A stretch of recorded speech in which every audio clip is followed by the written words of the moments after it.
Herkese selam. Bugün Maeklong Demiryolu Pazarı'ndayız. Maeklong Demiryolu Pazarı insanlar için, turistler için, Bangkok'u ziyaret edenler için inanılmaz bir yer. Şimdi hep beraber tren geçişini izleyeceğiz. Tabii böyle kalabalık. Buradaki birçok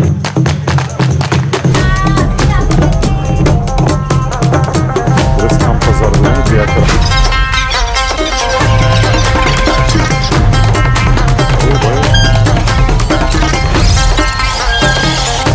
Tayland'ın belki de en ilgi çekici yerlerinden bir tanesinde, hatta Bangkok'un en ilgi çekici yerlerinden bir tanesinde neredeyiz? Maeklong Demiryolu Pazarı'ndayız. Tabii ki sadece turist kalabalıklığı, sadece turist kalabalıklığının yanında satıcıların da sadece turistlere yönelik ürünler satmasıyla ve kafeleri kurmasıyla kocaman bir pazar yeri haline gelmiş. Ama aslında buranın en büyük özelliği, biliyorsunuz, tren geçerken, trenin belli saatleri var, tren geçerken buradaki tentelerin toplanması. Zaten pazarın ismine de biraz da bu veriyor. Tentelerin kapanıp açılmasıyla ilgili bir ismi var Maeklong Pazarı'nın.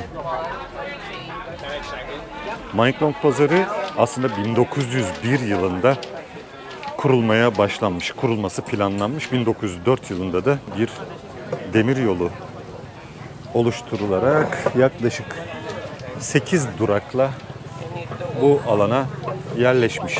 Baeklan kısmı ise, şu anda üzerinde bulunduğumuz kısım ise daha sonra gelmiş. Şu anda da çok uzun bir demiryolu değil. Bu demiryolu 20 istasyondan oluşuyor ve 65 kilometre kadar bir uzunluğa sahip. Yani aslında bir banliyö hattı.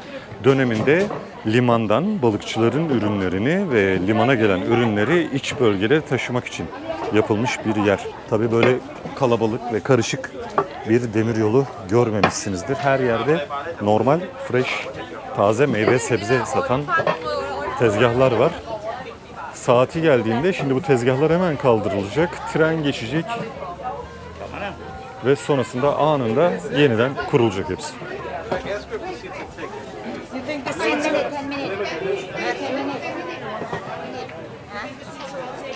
Buradaki birçok tezgah, eski pazar tezgahı olan kısımların birçoğu şu anda kafeye çevrilmiş durumda. İnsanlar da o kafede en güzel görüntüleri böyle tribün şeklinde oturarak demiryolu geçişini izlemek için kullanıyorlar.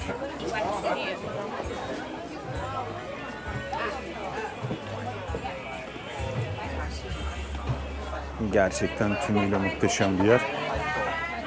Fiyatlar da bu kadar turist gelmesine rağmen çok da pahalı değil aslında. Dışarıya uygun fiyatlar. Burada en büyük ihtiyaç iyi fotoğraf çekebilmek olmuş.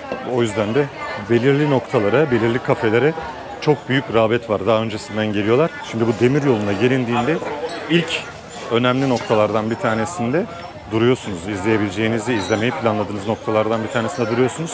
Daha sonrasında da yapacağınız şey, öncelikle demiryolundan geçecek olan tren 11-11-10 arası geçecek buradan ve daha sonrasında çok yakın olan Maeklong istasyonuna gidip oradan da geri gelen diğer tren, o da 11.30'da geçiyor. Ve ikisini de görme şansınız var eğer bu saatlerde gelirseniz. Bu önemli bir bilgi. Bunu kaçırmayın. Bakın, balık köftesi, fish cake, fried fish bar, timsah kafaları. İşte eski demiryolu böyle bir şey. Daha öncesinde burada bir tramvay tarzı hat işliyormuş. Teknoloji gelişince buharlı tren, o da gelişince elektrikli tren kısmına geçilmiş. Tayland devleti burayı özel şirketten 1950'lerden sonra hatırladığım kadarıyla almış ki 2. Dünya Savaşı sonrası belirli yerleri geliştirmek ve belirli yerlere çok daha fazla destek verebilmek için devlet destekli bir ağ kurulmuş. Bakın, tezgahlar kalkmaya başladı. Şimdi trenin saati belli. İsterseniz daha fazla gitmeyelim, buradan da treni seyredelim. Buralara her yerde birer tane sandalye koyuyorlar. Dükkanlar öndeki tezgahları kaldırıyor, sandalyeleri koyuyor. Oturmak, treni geçerken seyretmek 20 baht. Böyle de bir şey. Herhalde bir şey içersek ne oluyor, ona bir bakalım.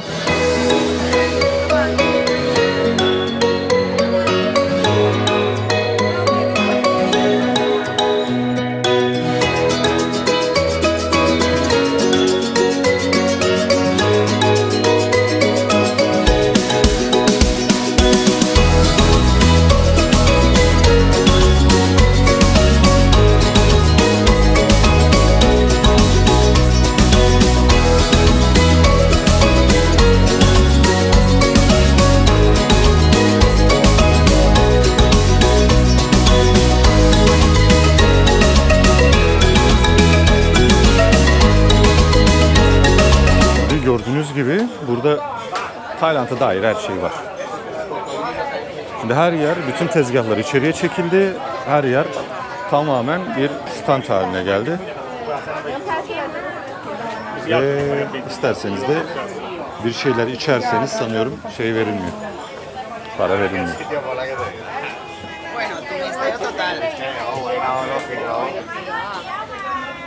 Ve sonrasında böyle devam edelim. Şimdi tren gelmek üzere. Kalabalığı görüyorsunuz. Bunlar nereye kaçacak ben de çok merak ediyorum aslında ama bu tamamı. Hatta ben de nereye kaçacağım onu da merak etme değil. Sandalyelerin rezerve edilenleri bile var.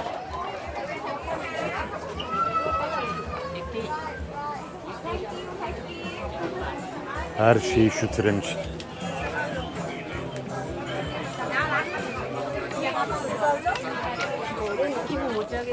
Pablo. ¿Qué tal? Porque dice que hay mucha gente.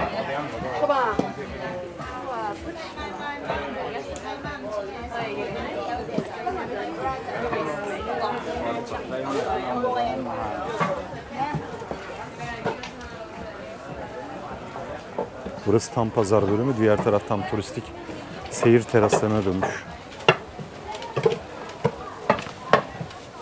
Burada bütün çarşı boyunca sigara içmek yasak. Küçük bir yer, havasız bir yer. Boğucu olabilir gerçekten burası.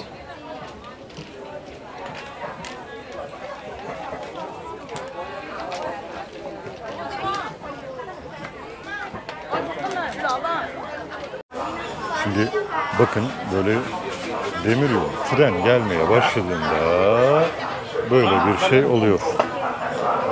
Yani. Ve her yer toparlanmaya başlıyor. Uyarılar yapılıyor. Herkes kenarlara çekildi. Bazı yerlerde sıkıntı var.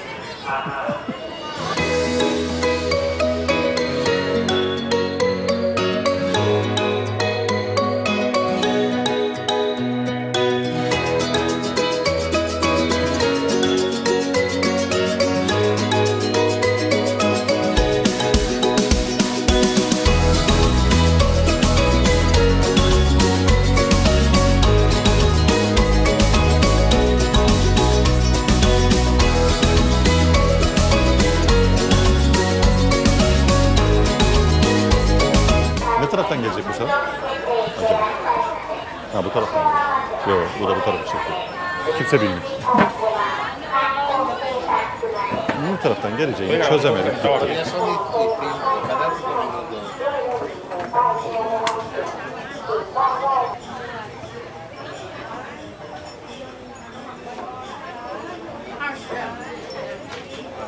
Ve hemen kapatıp açacaklar.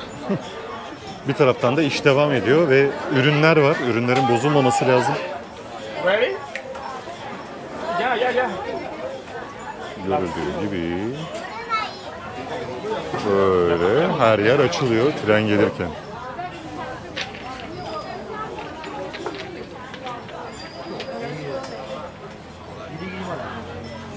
Hazır bekliyorlar. Herkes asker gibi bekliyor. Herkes asker gibi her an kaldırmak için bekliyor.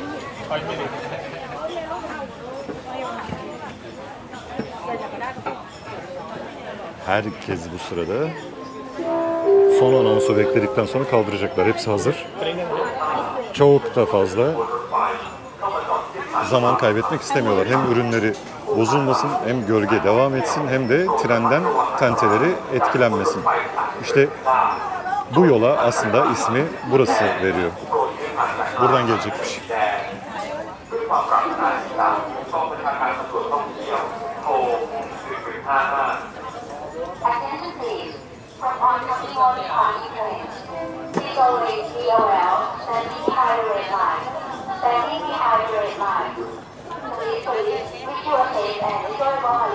Bütün tenteler kalktı.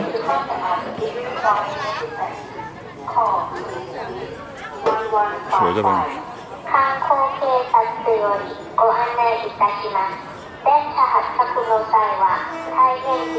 Geliyor. Gözümün nuru.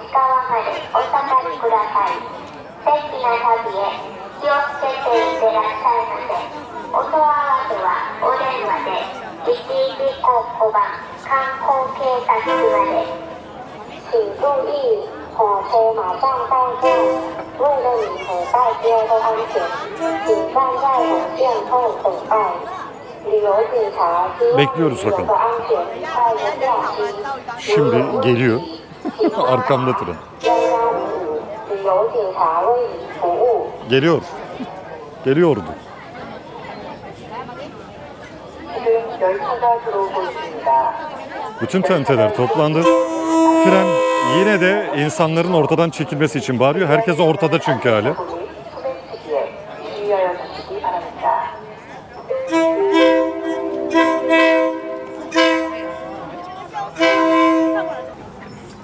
Oo, bayağı yakın geçiyor.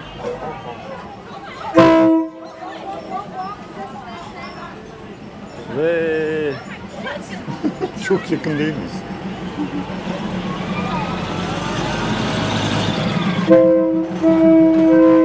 Sanki çok yakın kaldık gibi. Bayağı da yakınız yani.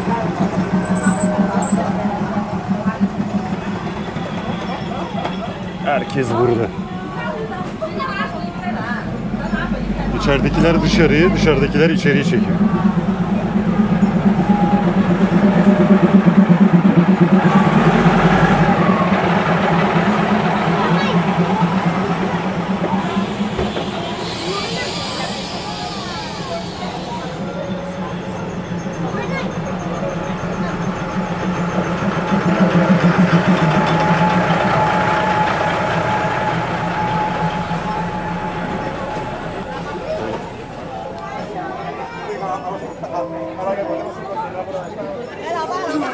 Şimdi işte en güzel noktalardan bir tanesinde oturuyoruz. Dediğim gibi buralarda oturmak zorunda ama buralarda otururken yaklaşık olarak 20 baht veriyorsunuz. 20 baht veriyorsunuz ve yanında içeceklerinizi de içebiliyorsunuz 20 baht verdikten sonra. Ve sizin burada en azından bir şeyleri izlemenizle alakalı bir takım durumları gerçekleştirmiş oluyorsunuz. Turlar size buraya gelmek için bir takım programlar sunuyor. Bu programlardan bir tanesi Maeklong Demiryolu Pazarı ve Damneon Sadoak Yüzen Pazar. Yüzen Pazar da tamamen turistik aslında. Bangkok'ta birçok yüzen pazar daha var. Onlardan bazıları gerçek anlamda yine yerel insanların çok daha fazla takıldığı, biraz da turist olarak gittiğinizde fazlasıyla kazıklanmayacağınız yerler ama işte popüler yerler, büyük yerlerde turların gittiği yerler oluyor ve insanlar da oranın aktivitelerinden, etkinliklerinden yararlanmak istiyor ve tabii ki Instagram paylaşımlarında sunulan bir takım noktaları da göstermek istiyor ta buralara kadar gelmiş iken. Şimdi biraz önce söylediğim gibi buralarda oturmak 20 baht ama içeceğinizi içerseniz de yine o 20 bahtı veriyorsunuz oturma parası. Yani ben içecek içeyim, oturduğumda herhangi bir para vermeyeyim gibi bir yol izleyemiyorsunuz maalesef. Yine otursanız da oturmasanız da bu geçerli. 20 bahtı ödemek zorundayız. Zorundasınız. Zorundalar. Türkçe dersi gibi oldu.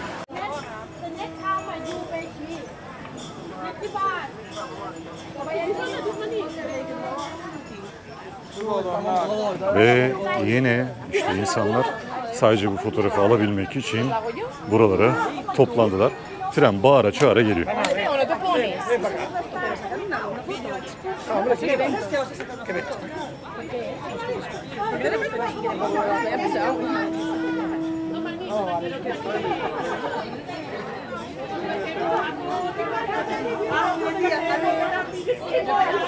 Trenimiz ışıklarını yaktı. Bağıra çağıra geliyor ama insanların bunu çok önemsediği yok.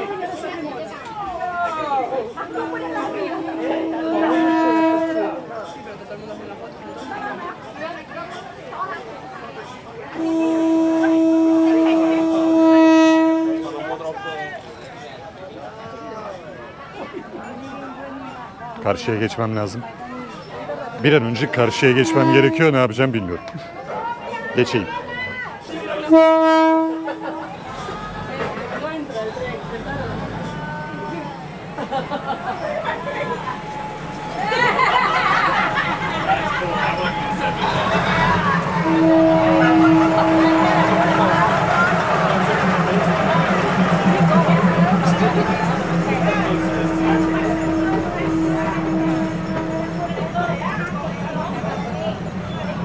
Aa, durdu.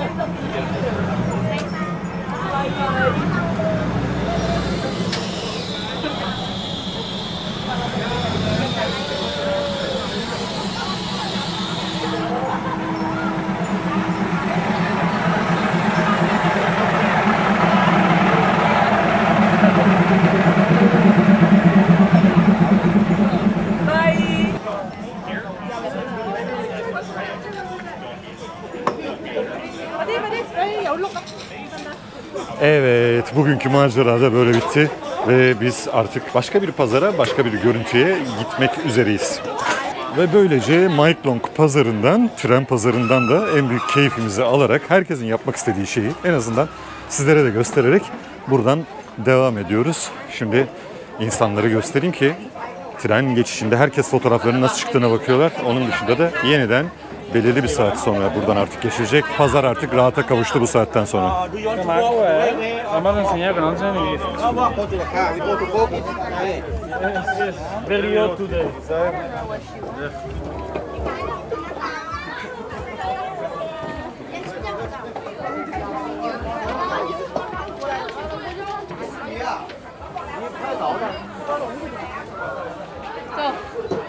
Birinin arkasına takılırsan da burada sürekli olarak arkanda kalıyor insanlar.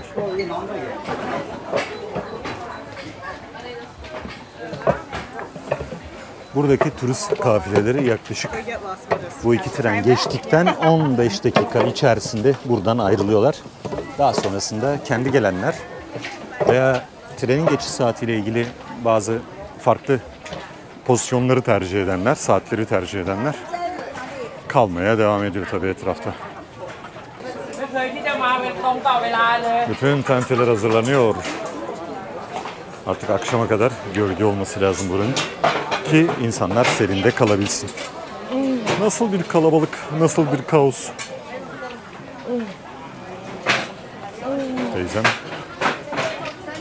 Teyzem tehlikeli işler yapmakta. O elinde Poseidon mızrağı gibi mızrağıyla hepimizi saplayabilir vallahi. Konuşamadım. Yerlere bakmak zorundayım. Sürekli ayağım takılıyor. Bakın yerler böyle.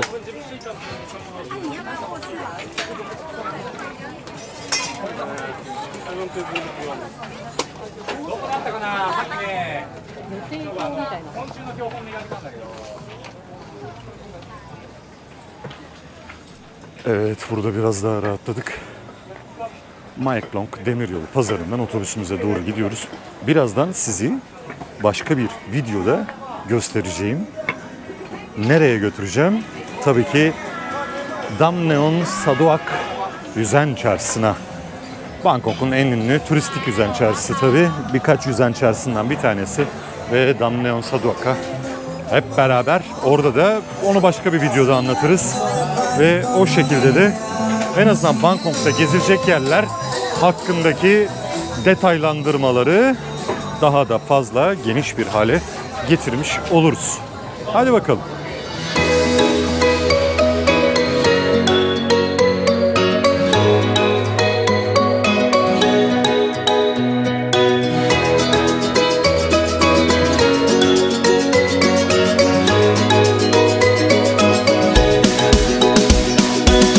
Ben Erkut Özen, Bangkok'ta Maeklong Demiryolu pazarındayım.